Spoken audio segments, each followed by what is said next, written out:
Dr. Seuss Video Classics.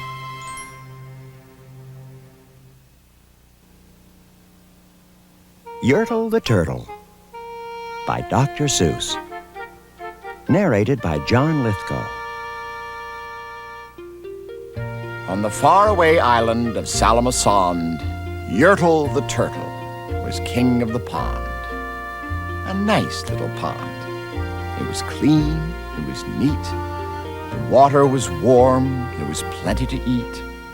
The turtles had everything turtles might need, and they were all happy. Quite happy indeed. They were. Until Yertle, the king of them all, decided the kingdom he ruled was too small. "I'm ruler," said Yertle, "of all that I see, but I don't see enough. That's the trouble with me. With this stone for a throne, I look down on my pond, but I cannot look down on the places beyond. This throne that I sit on is too low down. It ought to be higher," he said with a frown. "If I could sit high, how much greater I'd be. What a king! I'd be ruler of all I could see." So Yertle the Turtle King lifted his hand, and Yertle the Turtle King gave a command. He ordered 9 turtles to swim to his stone, and using these turtles, he built a new throne. He made each turtle stand on another one's back, and he piled them all up in a 9-turtle stack. And then Yertle climbed up. He sat down on the pile. What a wonderful view. He could see most a mile. "All mine!" Yertle cried. "Oh, the things I now rule! I'm king of a cow, and I'm king of a mule. I'm king of a house, and what's more beyond that, I'm king of a blueberry bush and a cat. I'm Yertle the Turtle, oh marvelous me, for I am the ruler of all that I see." And all through that morning he sat there up high, saying over and over, "A great king am I," until long about noon. Then he heard a faint sigh. "What's that?" snapped the king, and he looked down the stack, and he saw at the bottom a turtle named Mac. Just a part of his throne, and this plain little turtle looked up and he said, "Beg your pardon, King Yertle. I've pains in my back and my shoulders and knees. How long must we stand here, your majesty, please?" "Silence!" the king of the turtles barked back. "I'm king, and you're only a turtle named Mac. You stay in your place while I sit here and rule. I'm king of a cow, and I'm king of a mule. I'm king of a house, and a bush, and a cat. But that isn't all. I'll do better than that. My throne shall be higher," his royal voice thundered. "So pile up more turtles. I want about 200. Turtles! More turtles!" he bellowed and brayed. And the turtles way down in the pond were afraid. They trembled, they shook, but they came. They obeyed. From all over the pond they came swimming by dozens, whole families of turtles, with uncles and cousins. And all of them stepped on the head of poor Mac. One after another they climbed up the stack. Then Yertle the Turtle was perched up so high he could see 40 miles from his throne in the sky. "Hooray!" shouted Yertle. "I'm king of the trees! I'm king of the birds! And I'm king of the bees! I'm king of the butterflies! King of the air! Ah, me, what a throne! What a wonderful chair! I'm Yertle the Turtle! Oh, marvelous me! For I am the ruler of all that I see." Then again, from below, in the great heavy stack, came a groan from that plain little turtle named Mac. "Your Majesty, please. I don't like to complain, but down here below we are feeling great pain. I know up on top you are seeing great sights, but down at the bottom we too should have rights. We turtles can't stand it. Our shells will all crack. Besides, we need food. We are starving," groaned Mac. "You hush up your mouth!" howled the mighty King Yertle. "You've no right to talk to the world's highest turtle. I rule from the clouds, over land, over sea. There is nothing, no, nothing that's higher than me." But while he was shouting, he saw with surprise that the moon of the evening was starting to rise up over his head in the darkening skies. "What's that?" snorted Yertle. "Say, what is that thing that dares to be higher than Yertle the king? I shall not allow it. I'll go higher still. I'll build my throne higher. I can, and I will. I'll call some more turtles. I'll stack 'em to heaven. I need about 5,607. But as Yertle the Turtle King lifted his hand and started to order and give the command, that plain little turtle below in the stack, that plain little turtle whose name was just Mac, decided he'd taken enough, and he had. And that plain little lad got a little bit mad, and that plain little Mac did a plain little thing. He burped. And his burp shook the throne of the king. And Yertle the turtle, the king of the trees, the king of the air and the birds and the bees, the king of a house and a cow and a mule, well, that was the end of the Turtle King's rule. For Yertle, the king of all Salamasond, fell off his high throne and fell plunk in the pond. And today, the great Yertle, that marvelous he, is king of the mud. That is all he can see. And the turtles, of course, all the turtles are free. As turtles, and maybe all creatures, should be.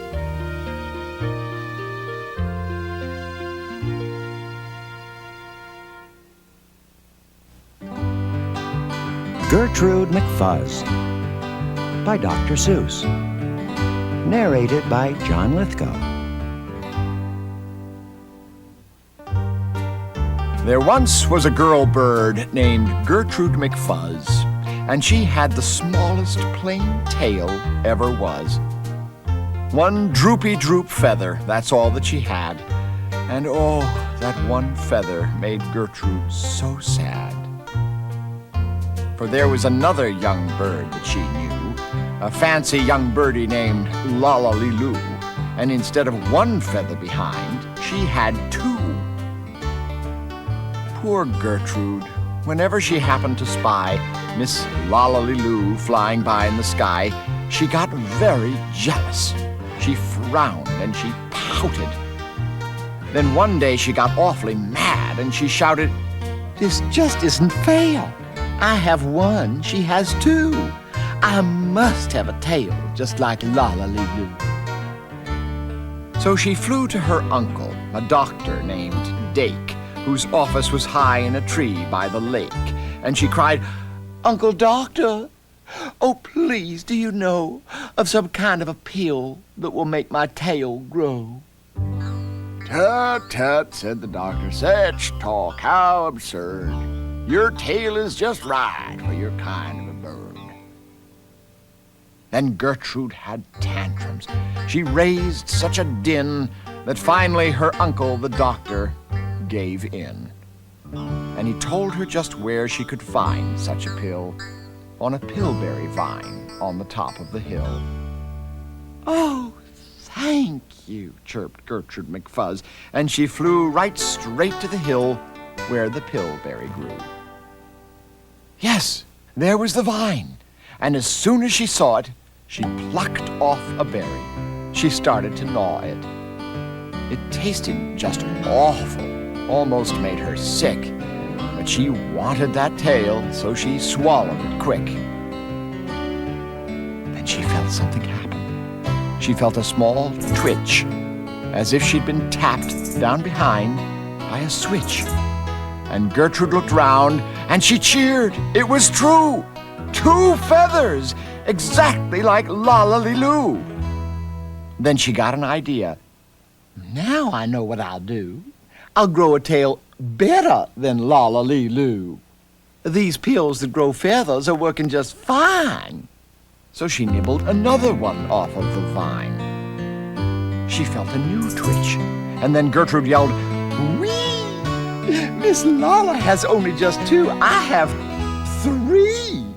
When Lolly-Loo sees this beautiful stuff, she'll fall right down flat on her face, sure enough.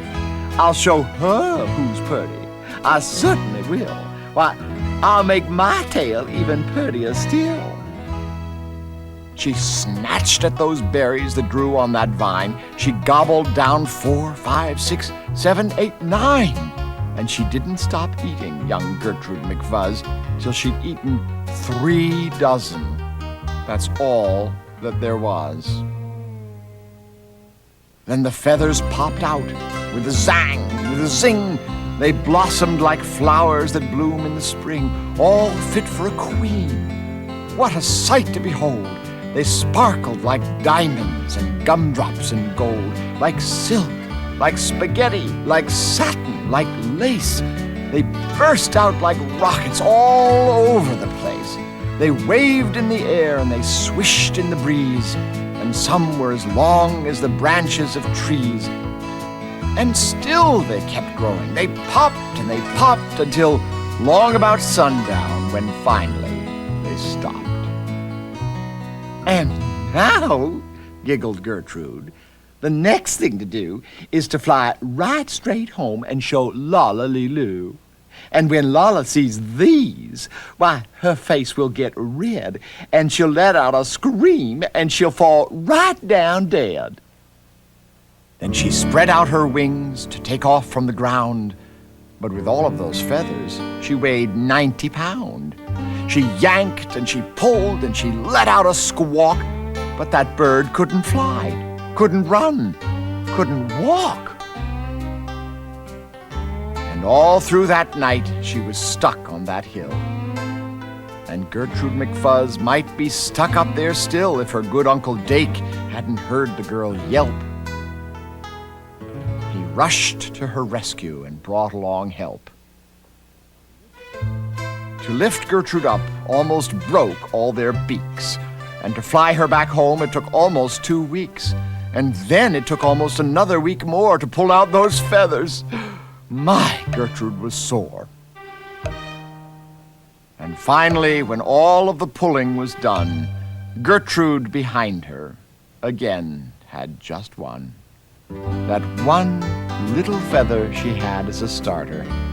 But now that's enough, because now she is smarter.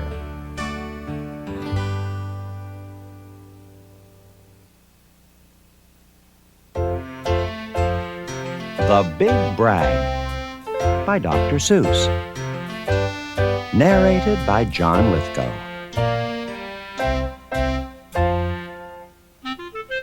The rabbit felt mighty important that day, on top of the hill in the sun where he lay.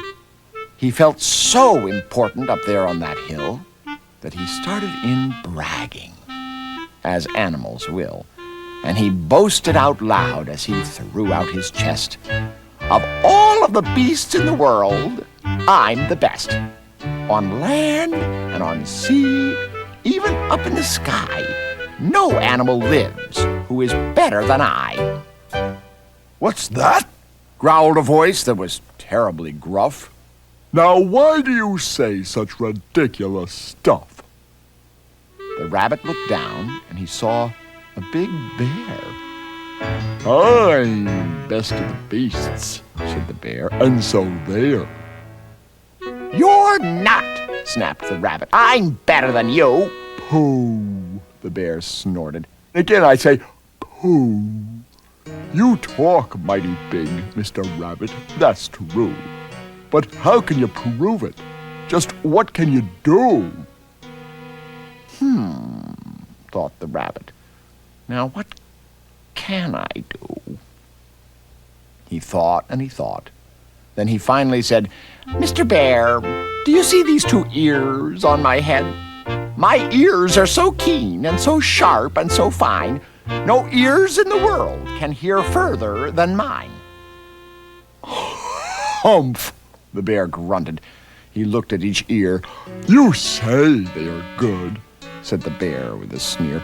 but how do I know just how far they can hear? I'll prove, said the rabbit. My ears are the best. You sit there and watch me. I'll prove it by test. Then he stiffened his ears till they both stood up high and pointed straight up at the blue of the sky. He stretched his ears open as wide as he could. Shh! I am listening, he said as he stood. He listened so hard that he started to sweat, and the fur on his ears and his forehead got wet. For 7 long minutes he stood. Then he stirred, and he said to the bear, Do you know what I heard? Do you see that far mountain? It's 90 miles off. There's a fly on that mountain. I just heard him cough. Now, the cough of a fly, sir, is quite hard to hear when he's 90 miles off, but I heard it quite clear. So you see, bragged the rabbit, it's perfectly true that my ears are the best, so I'm better than you. The bear, for a moment, just sulked as he sat, for he knew that his ears couldn't hear things like that. This rabbit, he thought, made a fool out of me. Now I've got to prove that I'm better than he. So he said to the rabbit, You hear pretty well. You can hear 90 miles, but how far can you smell? I'm the greatest of smellers, he bragged. See my nose? This nose on my face is the finest that grows. My nose can smell anything, both far and near. With my nose, I can smell twice as far as you hear. You can't, snapped the rabbit. I can, Growled the bear, and he stuck his big nose way up high in the air. He wiggled that nose, and he sniffed, and he snuffed. He waggled that nose, and he whiffed, and he wuffed. For more than 10 minutes, he snaffed and he snuffed. Then he said to the rabbit, I've smelled far enough. All right, said the rabbit. Come on now and tell exactly how far is the smell that you smell.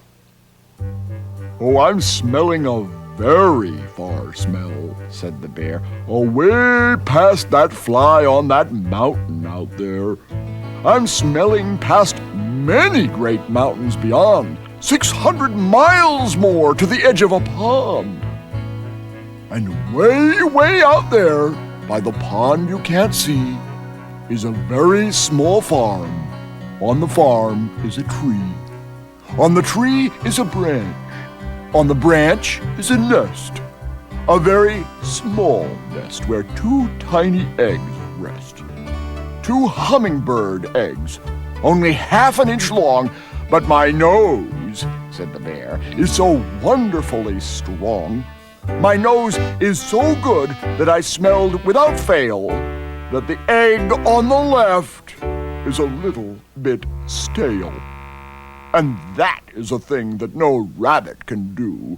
So you see, the bear boasted, I'm better than you.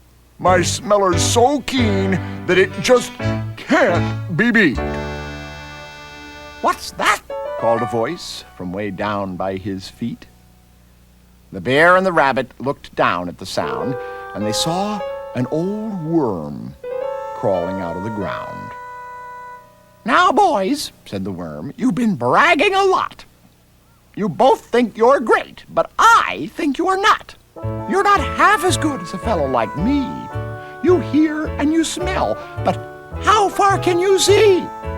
Now, I'm here to prove to you big boasting guys that your nose and your ears aren't as good as my eyes."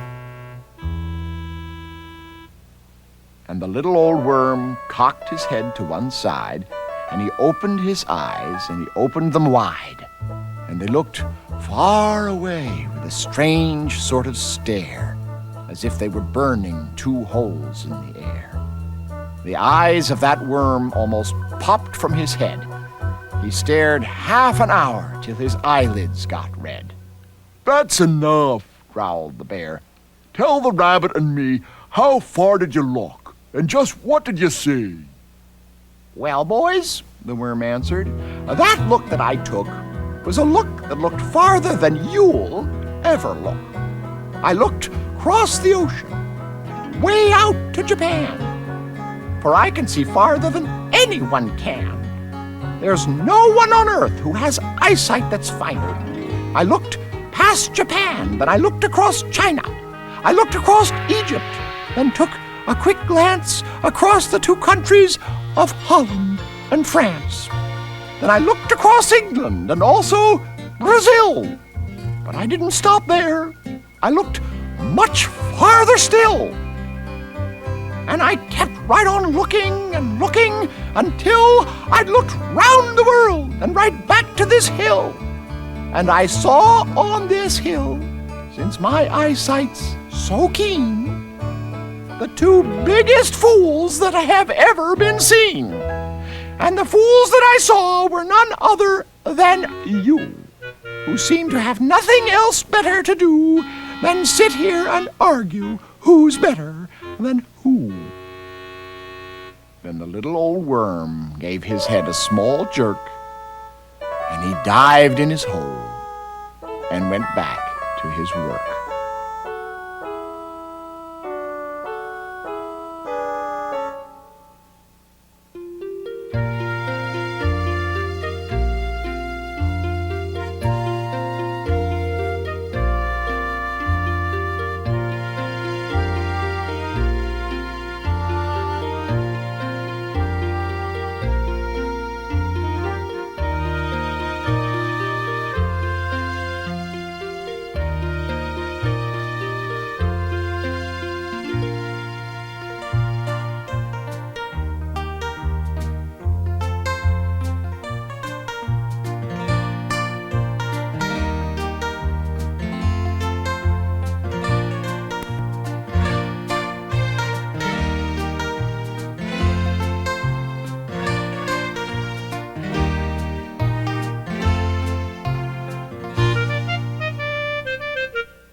Look for all these delightful Dr. Seuss beginner book videos from Random House.